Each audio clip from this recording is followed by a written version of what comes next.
Who are you? How do you really know yourself? Even if you know yourself now, you'll grow into a new person with time. Who will you be then? How can you really be sure of what makes you, you? Those big, seemingly impossible questions have been the reasons for whole careers in academia, religion, and even marketing. That uncertainty is a point that our media constantly exploits. Do you want to be sexier? Do you want to be cool? Do you want to be pretty? Are you enough? Why aren't you enough? Maybe you would be if you bought X product, or went to X place, or believed in X faith. Don't worry though, I'm not going to try and talk you into joining a cult, or sell you a 12-part course for 4 easy payments of $39.95. Who we are is at the heart of the human condition, and I don't think we have to fork out giant piles of cash for the answer. At least, not for the purposes of our personal journey. It might help to have those related backgrounds, but to answer the question, who am I? I think is something everyone is capable of determining with enough sincere effort. Where do we start? There's nature versus nurture and matters of destiny, free will, morality, and all that other highly debatable conceptual stuff that could bog us down. So rather than dig deep into all that at the start, I'm going to offer you, user, a more optimistic approach. Pursuit of self-determination, or as I like to call it, the genuine self. Not the Buddhist sense of self, that's a whole other talk for another time. But the genuine or authentic self, I like to imagine, is a version of someone at their best. The genuine self is a version of you that's moved past your pain and come to a greater understanding of what you want and care about. Who do you imagine you'd be if you could let go of your baggage to become more focused and motivated? I'll just say it right now though, there is no perfected self. Just as you grow as a person, so will your goals as a person. Consider your environment, or as I previously called it, nurture. As social animals, we take cues from our surroundings and the people in it. There's safety in numbers and success in group cooperation, so it makes sense that we would value the roles others give us. But is that really you? That's what's wanted of you? And you may find it mostly agreeable, but you're more than a social role. You're more than just your job or responsibilities. Whether it be our families, friend groups, work life, local culture, or national identity, there's a lot that gets projected onto someone, and these ideas, they might not be just incompatible with who we are, they most definitely will conflict with one another. Let's consider a hypothetical person. Let's reflect on Bruce Wayne, or as most people know him, Batman. Bruce Wayne's parents were gunned down in front of him as a child, so as a result, he grew up without them. He didn't have the guidance and love they would have given him. All he had was Alfred, his British butler, to look after him, and the emotional scars that narrowed his worldview so much, he felt he had to dress up as a bat, punch criminals, try to rehabilitate said criminals, and adopt kids who were as broken as him. You might think you want to be Batman, but you don't. You want to be as rich as Bruce Wayne, and you want to be as cool as Batman. But Batman is utterly and emotionally broken. The course of his life was determined that night in Crime Alley. He was saddled with baggage that in some stories he carries to his grave. If Bruce Wayne's parents hadn't died, perhaps he could have grown into a more fulfilled person, one that now is emotionally healthy and balanced. Which is kind of in the direction of Superman if I think about it. He couldn't be the best Bruce Wayne, so instead he became Batman. A balanced Bruce Wayne wouldn't make for an interesting comic, but we're using this as an example, and I think you probably get it now. So how do we figure out who we are? How do we determine the direction we should go when we try to pursue self-actualization? Whether you're a young person beginning a journey of self-discovery, someone who's leaving an insular, rigid community, or someone who's come to realize that maybe something's been missing, I will try to guide you through the process of determining who you are and want to be. For the purpose of knowing yourself, our identities are the sum of a few critical parts. You might think of others, but it's mainly 3 things. Our body, how it works, feels, and looks. This in turn affects how we see ourselves on a basic level. Then there's our actions, what we've done that demonstrates our character and what it says about us to others.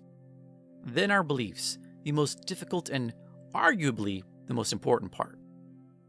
Our beliefs might be directly taught to us by our family, a religious doctrine, or even indirectly as maladaptive behavior we pick up in order to survive in harsh conditions.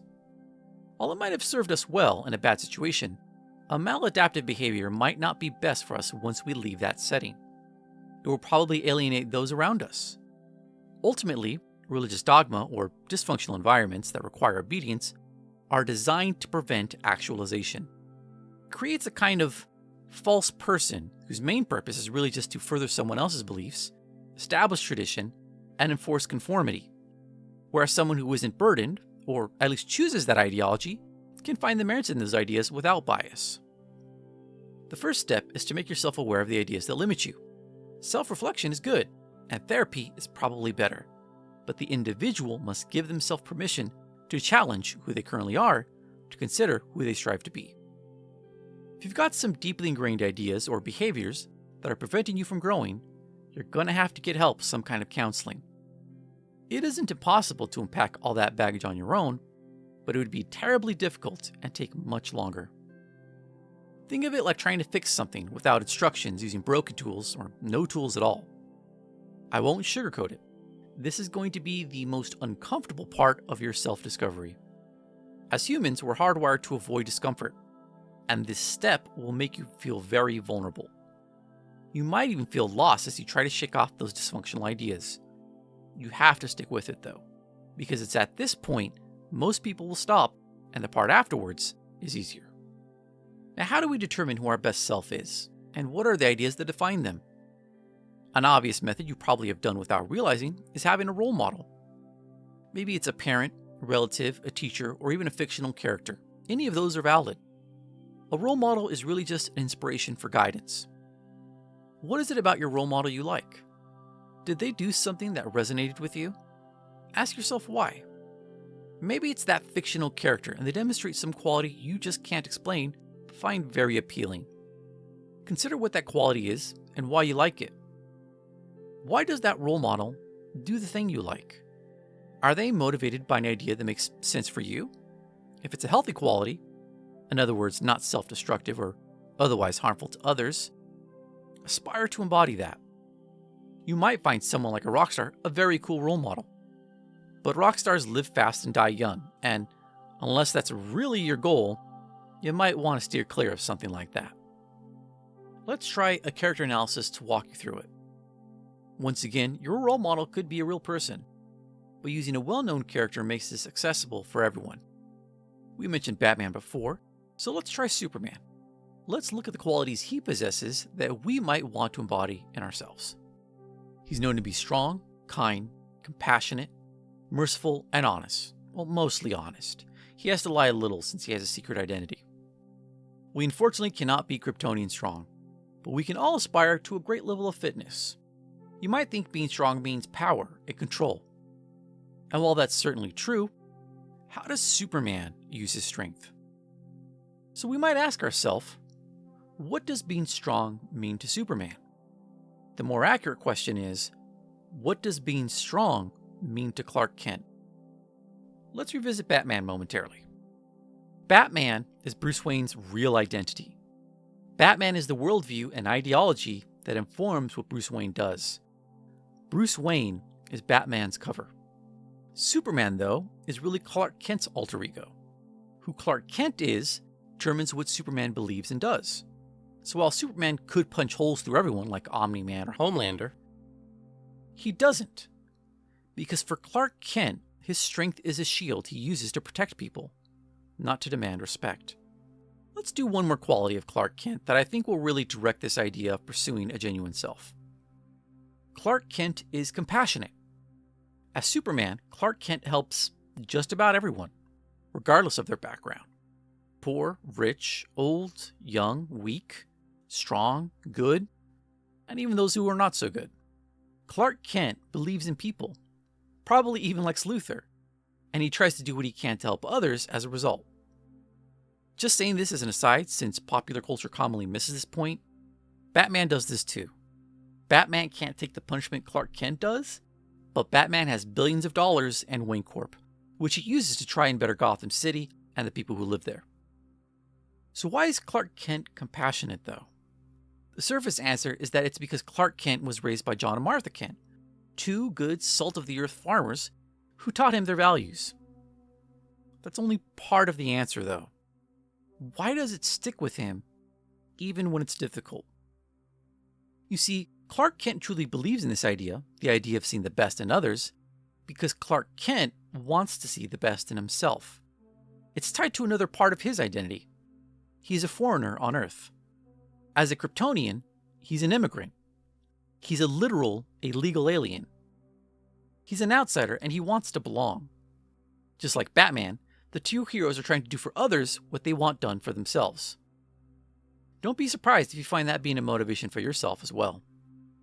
So Clark Kent takes his gifts and uses them to make the world a better place. He wants to make the world a place where others feel like they belong, that they can have a home without fear. He wants people to know that they can be loved, find love, and be worthy of love. Because that is what Clark Kent wants. You see, user, Superman is Clark Kent's authentic self. Superman is Clark Kent at his best, an embodiment of his beliefs and ideas. Just as your genuine self is going to be developing an idea you work towards, so does Superman for Clark Kent. Every time Clark Kent takes off his glasses and tries to demonstrate integrity, his idea of who he is challenged. When you're as physically strong as he is, your biggest battles are fought internally. And likely so will yours. So in that case, consider that Clark Kent is you. He is you if you were born in the same circumstance he was, and that your own journey of self-discovery, pursuing a version of yourself that feels genuine, can be just as important to you as being Superman is to Clark Kent. As you determine what's important to you and how your experiences impacted them, reflect on how that affected you. Did something bad happen, and now you want to right that wrong, like Batman and Superman? Or did something good happen, and you want to honor that and share it with more people? What are things that make you happy and feel good? Just like any hero, super or otherwise, it is your hard-earned and tested beliefs that will guide you through uncertainty. Not the ideas that people drilled into you because they wanted you to be something else. It is your guiding principles that you arrive at on your own that determine who you will be in the future. What makes us human is our ability to be rational, and the climb up Maslow's hierarchy of needs is something that only we can do so far. As you do the hard work of questioning and searching for answers to your own motivations, try not to tumble back down that pyramid and lose sight of your goal. Those in positions of authority sometimes try to scare us, make us feel as if things are unstable, and push us back down the pyramid so that you fall back on your reptilian brain. When that happens, we're all a lot easier to manipulate, and we may get further from our genuine self. You may find yourself afraid of what the future brings. As for now, it feels like we're constantly in a state of crisis. But you don't need to let that postpone your personal development. Consider popular post-apocalyptic stories. Whether it's zombies or nuclear fallout, the world of the protagonist falls apart and their ideas of who they are challenged. In The Walking Dead, Mad Max, or even Fallout, we find the characters are heroic not because they become the new emperor, but because they maintain a personal code of some sort that demonstrates they won't be beaten by the world and those who have given up and become barely more than animals. We admire those heroes because they maintain their humanity by finding purpose and standing for something. They represent their ideas to what's left of civilization, and in that exchange it's no longer society telling them who they should be, but the individual telling the rest of the world, I've made things better because this is who I am. Don't feel limited to using just role models though. If you find yourself feeling passionate about something, anything really, take time to reflect on it. Whether it be as something as simple as liking a type of donut, or something as critically meaningful as an international situation. Really analyze things if they seem to resonate with you. There's going to be a lot of exploration on a journey of self-discovery, so there's no shame into looking into things that the old you wouldn't have, and finding you do like them, or that it's not a good fit. So take a look at what's happening in the world. Look at the people who have impacted your life. Think about your favorite movies, books, games, and entertainment. Consider role models, real or fictional. Challenge your beliefs and ask why, until you've answered as honestly as you can and can't anymore. Does it still make sense to you? Have some deep conversations with friends about those principles. Talk to a counselor or a therapist, or even just start a journal. Explore and try new things. You must have the courage to pursue change if you want to grow into the best version of yourself. I hope you found this video helpful and entertaining. I would like to make more videos like this, but it's hard to do without some help. So please consider supporting me on Ko-fi, Patreon, being part of my community on Twitch, and sharing any of my content so that the community can grow. Only then do we have a chance to change how people use the internet. And of course, subscribe and click the little bell to be notified when I publish more content. By now, you should have what you need to get started on your journey of self-discovery. You can do it. Good luck, user. Take care, and until next time.